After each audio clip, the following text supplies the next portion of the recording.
See Alara, a cartographer whose maps were as renowned for their beauty as for their meticulous detail, lived in a quiet coastal town where the scent of salt and old parchment mingled in the air. Her shop, the Compass Rose, was a haven for adventurers, scholars, and dreamers, all drawn by Alara's reputation for capturing the very soul of a place on paper. Yet, for all her accolades, Alara harbored a secret yearning, to create a map of a truly undiscovered land, a place untouched by human footsteps or human greed. One blustery autumn evening, a lone figure cloaked in sea mist green entered the Compass Rose. He was a man of indeterminate age, his face weathered like ancient stone, his eyes holding the depth of forgotten oceans. He introduced himself only as Silas.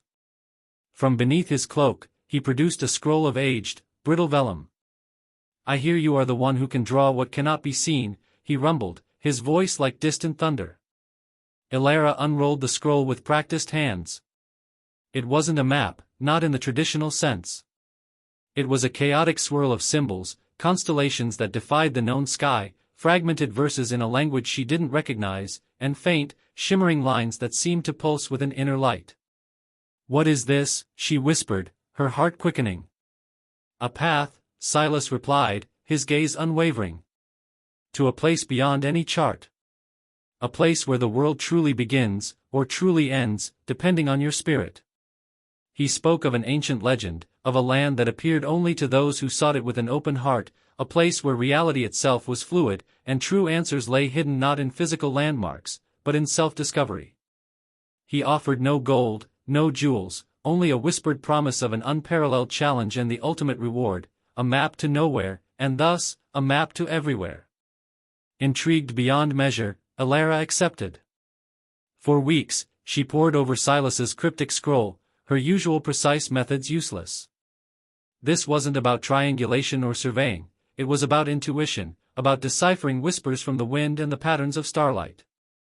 She realized the map wasn't to be drawn in the conventional sense, but felt. The shimmering lines weren't routes, they were emotional currents. The symbols weren't cities, they were states of being. Her apprentices, accustomed to her methodical work, grew concerned. Alara spent nights staring at the scroll, her eyes clouded with an almost feverish intensity. She began to draw, not with ink, but with charcoal that seemed to dissolve into the parchment, creating images that shifted and reformed with the changing light. Her maps of known lands were always definitive, this one was fluid, constantly evolving. Silas reappeared as suddenly as he had vanished. He observed her work, a faint smile playing on his lips. "You begin to see," he murmured. "The journey is not across land, but within yourself." One dawn, Alara knew it was time. The map was complete, though it looked nothing like any map she had ever created. It was a masterpiece of shifting colors, translucent layers, and whispered poetry, entirely unique for each person who looked at it. For Alara, it showed a swirling vortex of deep blues and purples, leading to a single, unadorned white space at the center. "Where does it lead?" asked her most loyal apprentice, Finn, a young man who admired Alara's craft above all else. Alara held out the vellum. "To nowhere, Finn.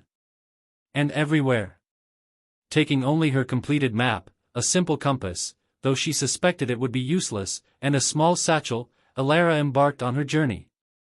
She didn't follow cardinal directions. Instead, she followed the subtle nudges of the map, which seemed to respond to her thoughts and feelings. When she felt doubt, the path blurred. When she found courage, it solidified.